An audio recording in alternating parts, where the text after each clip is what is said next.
and municipalities as per the recommendations of the 14th Finance Commission. This is a quantum jump of 228% compared to the previous 5 years. The funds now allocated will translate to an average assistance of over rupees 80 lakhs per Gram Panchayat and rupees 21 crore per local urban body. These enhanced allocations are capable of transforming villages and small towns. Ministry of Panchayat Raj will work with the states and involving guidelines to actualize this. There is an urgent need to focus on areas of drought and rural distress. Every block in these distressed areas will be taken up as an intensive block under the Deen Dayal Antyodaya mission. Formation of self-help groups will be speeded to promote multiple livelihood. Cluster facilitation teams will be set up under MG Naregas to ensure water conservation and natural resource management. These instincts would also be taken up on a priority basis under the Pradhan Mantri Krishi Sinchai Yojana. A sum of rupees 38,500 crores has been allocated for Manrega in 2016-17. Madam, if this total amount is spent, this will be the highest ever amount spent in a year on Manrega. 300 Rurban clusters will be developed under the Shyama Prasad Mukherjee Rurban mission launched by the Honorable Prime Minister recently. These clusters will include incubate growth centers in rural areas by providing infrastructural amenities and market access for farmers. These will also expand employment opportunities for the youth. As of 1st April 2015, a total of 18,542 villages were not electrified. The Honorable Prime Minister, in his address to the nation on 15th August 2015, announced that the remaining villages will be electrified in the next 1,000 days. As on 23rd February 2016, 5,542 villages have been electrified. I think the Power Minister and the Ministry deserves to be congratulated for this. This is more than the total combined achievement of the previous 3 years. The government is committed to achieve 100% village electrification by 1st May 2018. Rupees 8,500 crores has been provided for the Deen Dayal Upadhyaya Gram Jyoti Yojana and integrated power development schemes.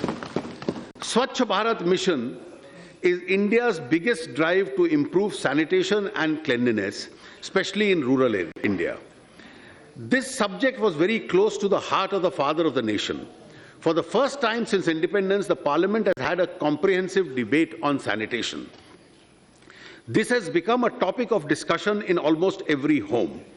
We have introduced ranking of urban areas in sanitation, which has resulted in constructive competition along towns and cities. Rupees 9,000 crores has been provided for the Swachh Bharat Abhiyan.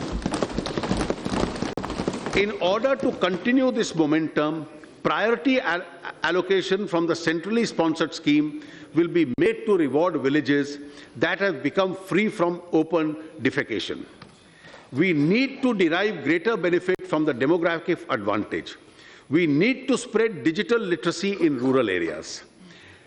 Of the 16.8 crore rural households, as many as 12 crore households do not have computers and are unlikely to have digitally literate people.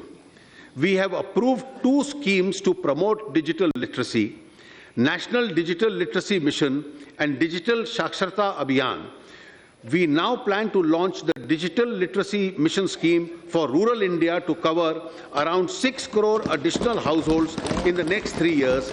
Details of this scheme will be spelled out separately. Modernization of land records is critical for dispute-free titles. The National Land Record Modernization Program has been revamped under the Digital India Initiative and will be implemented as a central sector scheme with effect from 1st April 2016. The revamped program will be built an integrated land transformation management system. 150 crores has been provided for this purpose. Panchayat Raj institutions need to develop governance capabilities to deliver sustainable goals. It has therefore been proposed to launch a new restructured scheme, namely the Rashtriya Gram Swaraj Abhiyan, for which rupees 655 crore has been set aside. For rural development as a whole, I have allocated rupees 87,765 crores in this budget. Madam, may I continue sitting down? Right. Social sector, including healthcare. When asked what he intends doing for regeneration of India, Swami Vivekananda had said, no amount of politics would be of avail until the masses in India are well educated, well fed, and well cared for. I now proceed to present the key element of my proposal in the social sector. In our country, cooking gas cylinders were considered an upper middle class luxury. Gradually, it spread to the middle class, but the poor do not have access to cooking gas. Women of India have faced the curse of smoke during the process of cooking. According to the experts, having an open fire in the kitchen is like burning 400 cigarettes in an hour. Time has come to remedy this situation. We have decided to embark upon a massive mission to provide an LPG connection in the name of women members of poor households. I have set aside a sum of rupees 2,000 crore in this year's budget to meet the initial cost of providing these LPG connections. This would benefit about 1 crore 50 lakh households below the poverty line in the year 2016-17. The scheme will continue for at least 2 more years to cover a total of 5 crore BPS households.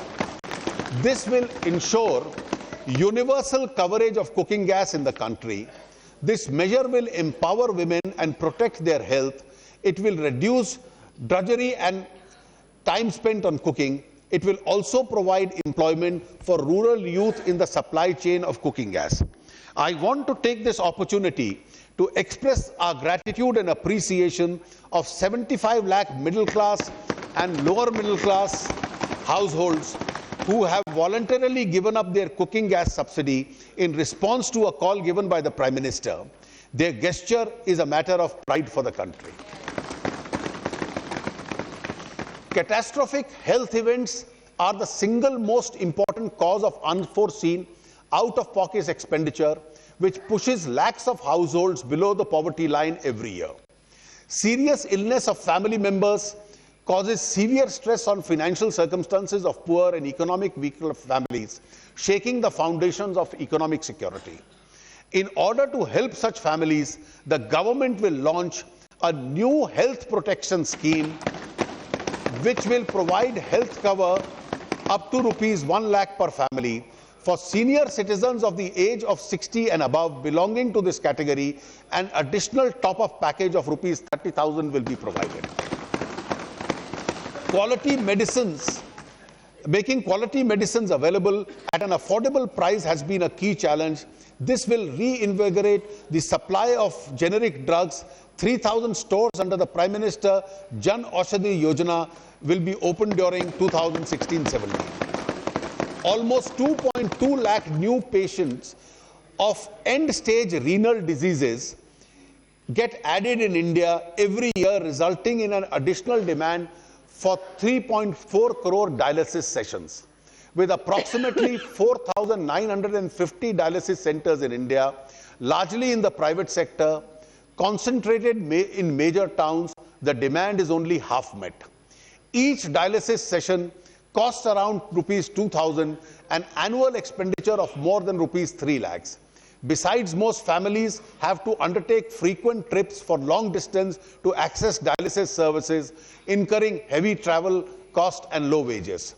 To address this situation, I propose to start a national dialysis service program funds will be made available through a PPP mode under the National Health Mission to provide dialysis service in all district hospitals. To reduce cost,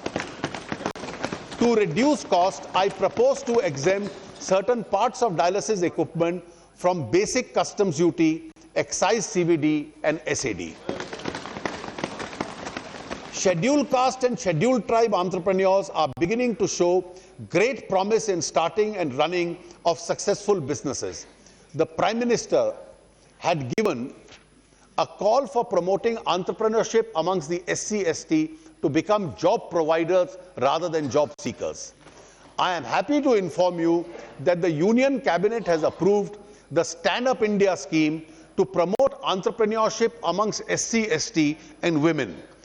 500 crores has been provided for this purpose.